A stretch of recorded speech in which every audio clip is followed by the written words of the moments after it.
This week on Kentucky Afield, it's the best of 2017.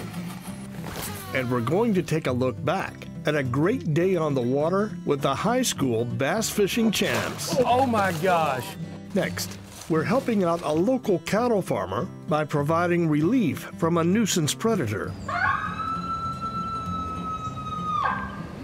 And we'll journey down Green River to see why a dam had to be removed and how it's affecting the waterway. It's all next on Kentucky Afield. Yeah, we got one. Sweet. Got a muskrat? Yeah. Good job. What do you know about that, man? That's a good fish, man.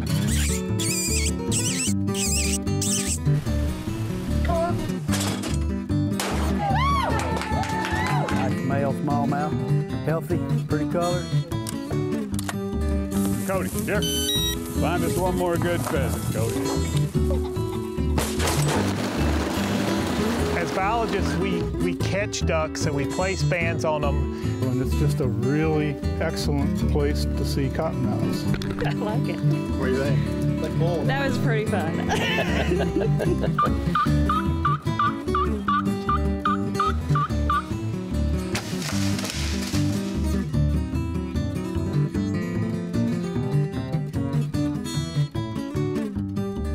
Hello and welcome to Kentucky Afield. I'm your host, Chad Miles. Join us as we journey the Commonwealth in search of outdoor adventure. This week we have a special show. We're going to take a look back at some of our very favorite pieces from 2017. First up, we're going bass fishing with a couple of high school state champions.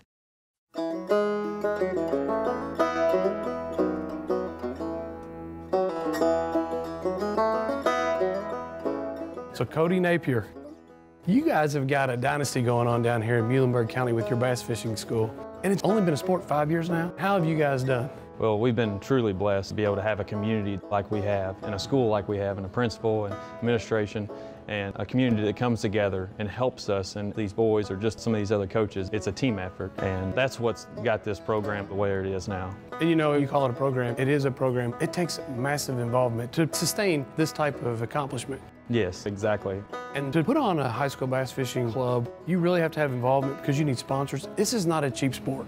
No, it is not. We've got several sponsors: Walmart, Slong's Fishing Lures, Texas Gas, Uncle E's, which is here local, been a big help.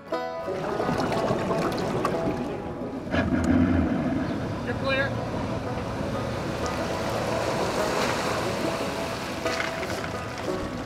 So here on Kentucky Lake, this is a familiar place for you guys, right? Yes, sir. This is where the state tournament was actually won by you two, right? Yes, sir. So we're gonna go out and try to catch a couple fish, and we're gonna do whatever you guys wanna do today, just like we're fishing a tournament. How about that? All right, sounds good. Sounds good to me. So you're a junior, so you got one more year to go, right? Yes, sir. And you're losing your partner. I know it. You're gonna have to pick up another partner, huh? You got some good memories here. You got a state championship. Yes, sir. It's going to be pretty hard to find one like him, but I think I can find one. And not only you going to have to find a new partner, you're going to be fishing for a whole new school. Yeah, I'm going to try and fish for the University of Kentucky, try and fish on their team, and just keep building on all the experiences and tournaments I've been through and just try and win more.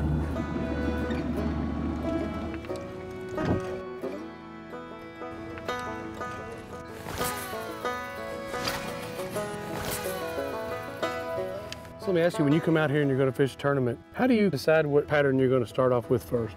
Well, you just follow the weather patterns, then you check water levels, temperatures, air temperature. And when you get on the lake, you just try everything. Throw the kitchen sink, basically, until you find something solid. Now, I'd really like to jig and to slow fish, but for tournament fishing, you really need to try to catch them fast at first. Crankbait, a swim bait, a rattle trap, a spinnerbait, some way that you can put big numbers and cover a lot of water is really a pretty good starting approach, isn't it? Yes. Any way you can get more aggressive strikes will usually be your bigger, fatter fish. Yeah. So tell me exactly how you guys have a bass fishing club and how this got started. Our former principal came to me and said, can you think of any clubs that would bring more students and get them involved in some kind of activity? Mm-hmm. And I said, well, in fact, I have already thought of one. And he said, well, good, what is it? And I said, well, how about a bass fishing team? So he said, that's a good idea.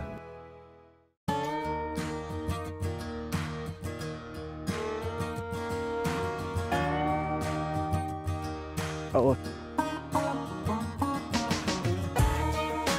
that a 10-pounder? That's a toad. It's a good one. Run at me. That is a really good fish, my friend. Yeah, that's a good one right there. How'd he hit? Well, I felt a thump, so I let it back down, and he just clobbered it. That's a lot of fun. Well, let's get him back in the water and catch another one. Is that a worm fish? Yep. Worm. 10-inch worm. Man, that's a good one.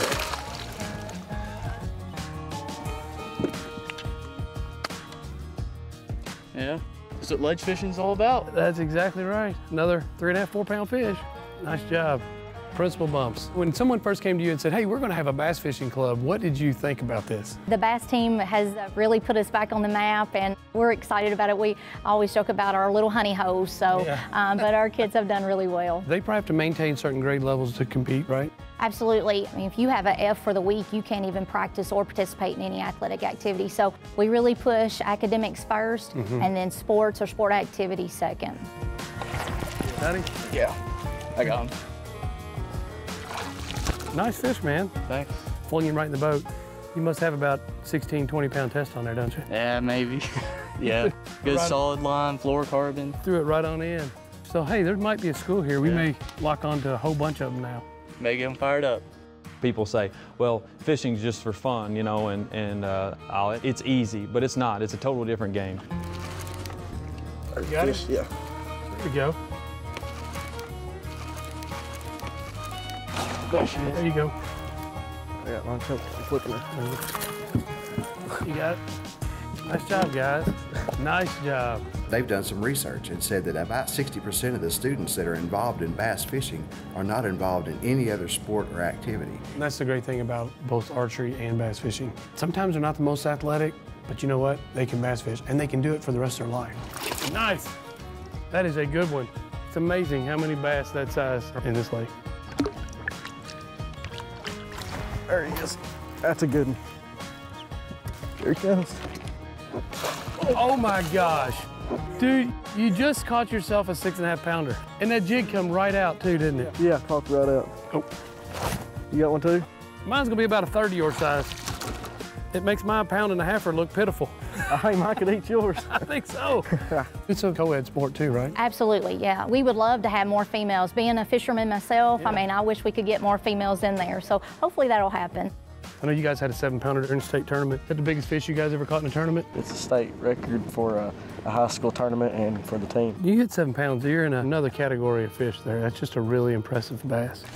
Oh God, that jerked the rod out of my hand here. Is that a good one?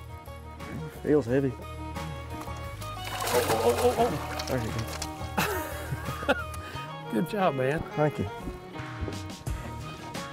That's a pretty nice one right there. That's a good fish right there. Now the last one you said you didn't hardly feel bite. That one there about took your rod away. Yeah, he's back here. down my hand.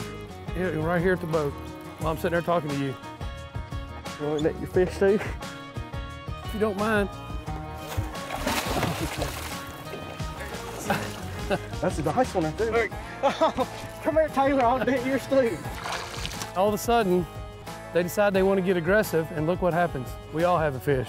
Let's get these back in the water. Hey, we may hit another school like that. I like triples.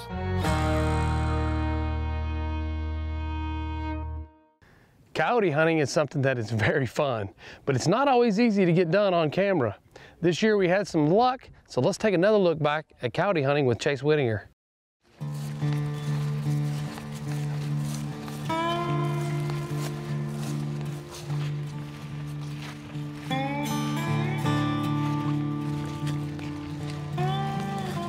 Everyone knows who deer hunts. It's really hard to beat a deer's nose. It's probably impossible to beat a deer's nose. They got a bunch of products out there. Oh yeah. But with coyotes, it's even more difficult. Yep. And they're a little smarter, aren't they? Oh yeah. Well, they play the wind 100% of the time. And I mean, honestly, you can do all the scent control stuff. You should do all the scent control stuff, but the wind's most important because it doesn't matter what you do, you can't beat a coyote's nose.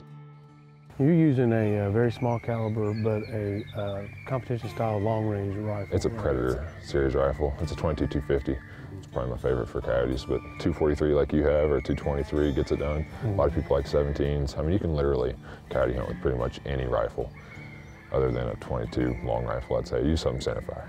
or a shotgun for that matter. I've got a shotgun in the truck in case we get into a set where it's pretty thick. So Chase, now you're a producer and a videographer here with Kentucky Afield. Filming coyote hunts is something though you've been doing for a long time. You've self-filmed, right? Oh yeah, I've taken the GoPros out and hung them in the trees and set them on the calls and just kind of had some fun with that, you know, while I was hunting them. So tell me a little bit about one of your favorite coyote hunts that you self-filmed. There's one where I helped a good buddy of mine, his family. I helped a good buddy of mine's family out. They had 3 house cats killed in one very short period of time when it got cold over the winter. I mean, and when I walked up to the house, you could see the coyote tracks going around. I was able to go out there and help them out, knocking down a dog too. I know they appreciated that, so that's probably the one that stands out the most as far as the self-film was for me. This is one less cat killer for my friend's family to have to worry about. What is it that you like about coyote hunting the most? It's good to come out here and take care of an invasive species and help the other wildlife out, so that's a benefit of it. But it's just that I can come out here and I can sit down and I can literally dedicate half an hour to 45 minutes on a farm, and I've got a really good chance of seeing some action.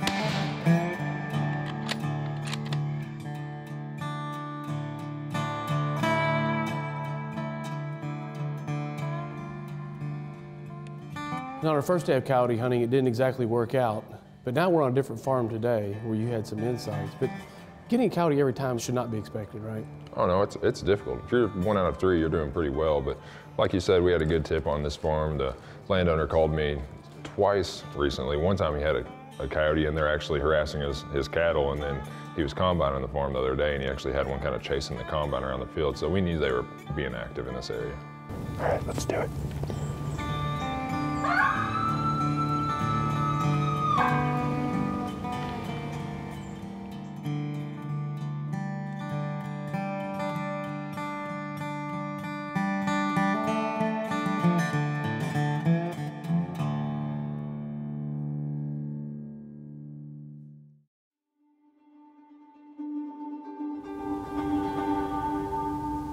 Coyote to your left, Chase. Where? Far left. Oh, I see. He's getting downwind. The coyote's gonna get downwind. I don't want to shoot towards that road.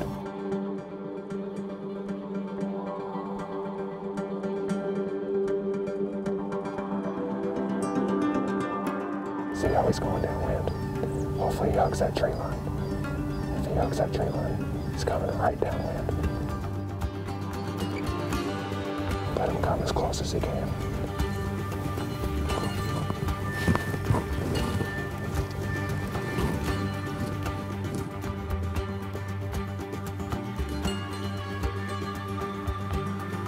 Just gotta hope he keeps coming. That road there, we can't do much about it. Gotta hope he cuts right. Let him keep coming. Let him come.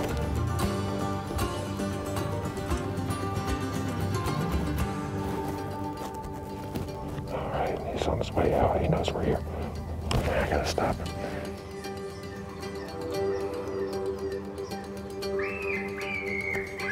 Stop him.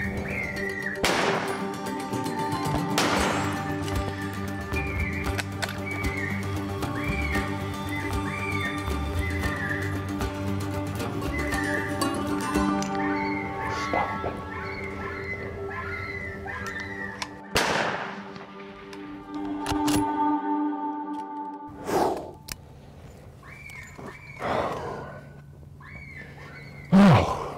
See how he came up next to that road to get downwind? Yeah.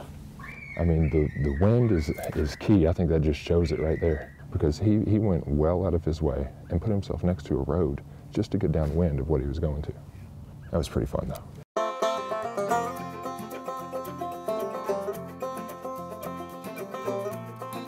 When they get spooked, if you hit that pup distress, a lot of the times they'll stop and they'll give you a second shot. And even after he'd been shot at twice, he still stopped. You made a much harder shot the second one. Sometimes it goes like that. Yeah. But honestly, I thought that first one was in him. And I even thought he was hit when I first shot, but then when I saw him taking off, I have absolutely no idea how I missed that first shot. But the second shot, a lot of times after you shoot a shot, or at least for me, my nerves are gone. Yeah. You know what I mean? That second shot, it's just all business, no nerves at all. Well, I had to shoot a running shot Oh yeah. I think I let him a bit too much. You made the right decision though. I mean, with a coyote like that, you just got to do it. Let's get down and see what you got.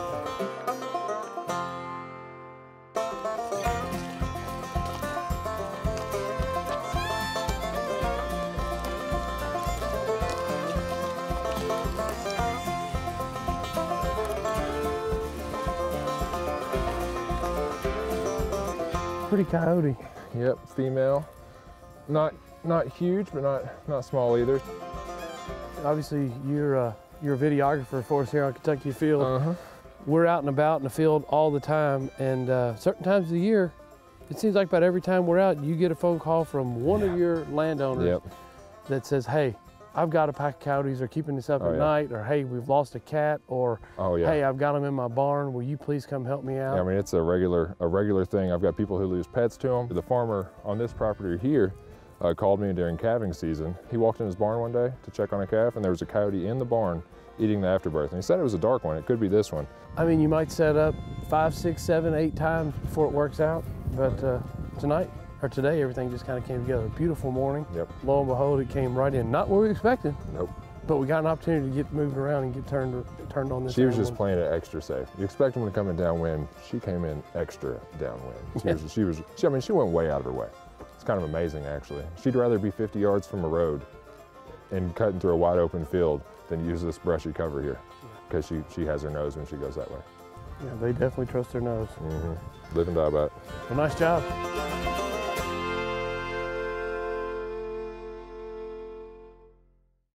River fishing is something I really enjoy.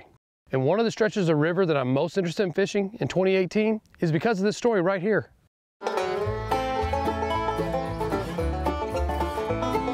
Until the early 1800s, commerce on Green River mainly traveled one way, downstream.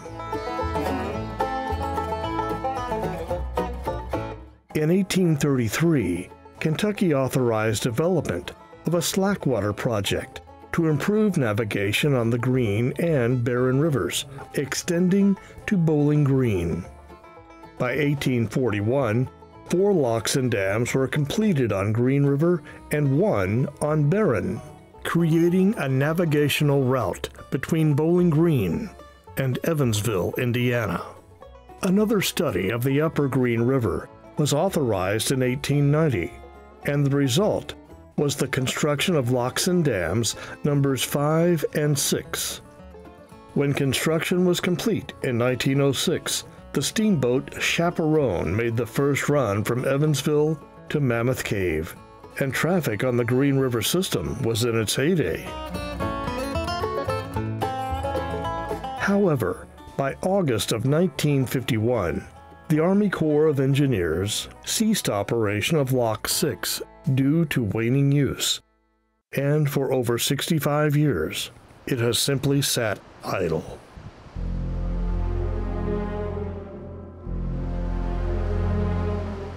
Friday after Thanksgiving, at about 11 p.m., we had a stream gauge, USGS did, and we were reading them, and it just, within 2 hours, the whole pool was gone.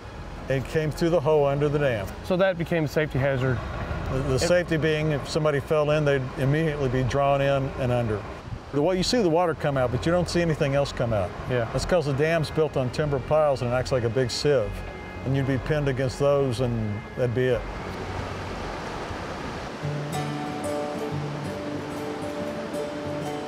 You've been working with this dam and doing the impact study and trying to lobby to get this thing taken out for...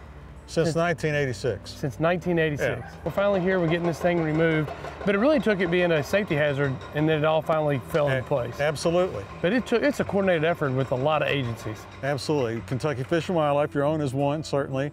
U.S. Fish and Wildlife Service, been another really big player. Matter of fact, their crew's doing the removal. Mammoth Cave National Park, and then the non-governmental organizations, the Nature Conservancy and the Kentucky Waterways Alliance. So Lee, you're kind of overseeing this project here. Yeah, we're heading up the removal of Dam 6 here on the Green River. It's a unique project for us in Kentucky. We haven't taken a dam out that's this big. We have a crew of folks from several states that work in our fisheries, and we build, waterfowl impoundments and other kind of structures, and so they know how to move material and break things up. And then historically, there's been a big need for removing old dams on rivers. They're obsolete. They, in particular, have affected our fish runs in some rivers. This whole project's taking place really relatively quickly. It breached Thanksgiving night. Wasn't too many days after that, we got a call from the Corps of Engineers saying, would you all be willing to come help us take this out? But what, 4.5 months, 5 months later, we got 4 pieces of equipment in the river, and the dam is being broken down.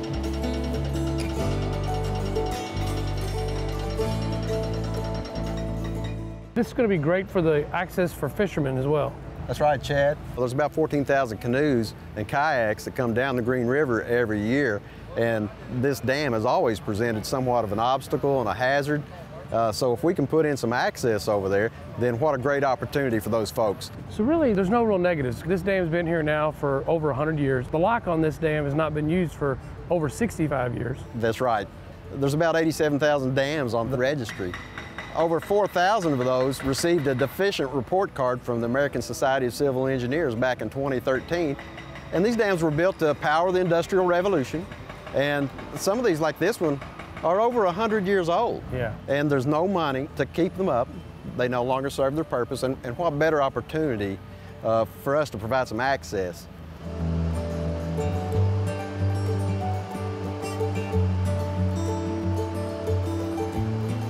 You've been actually doing some research on this particular body of water and how the fish relate above and below with the water flowing, right? We've been looking at the sport fish populations upstream of Mammoth Cave in our unimpounded sections of free-flowing sections, and we've been comparing that against the sport fish populations down in this pool below the dam that's behind us. You're walking around here with a big smile on your face today, so I'm guessing that your data's showing you that this fishery is about ready to get better.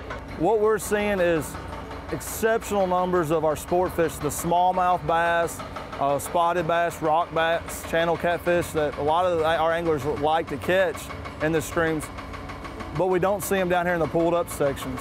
I expect this to get tremendously better and see a lot of these smallmouth and rock bass and stuff start migrating down into this area as this river kind of returns back to a river. It's not impounded. We start getting riffles and shoals and get back to that complex habitat that we need for those species.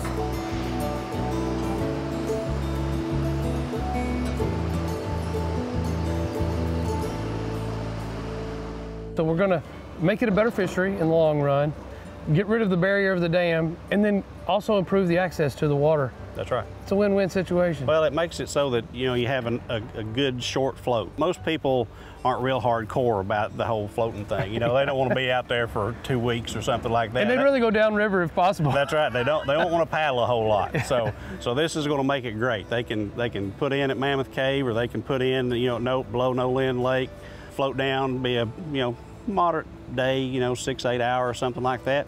Take out, go to Brownsville, get them a cheeseburger, and go home.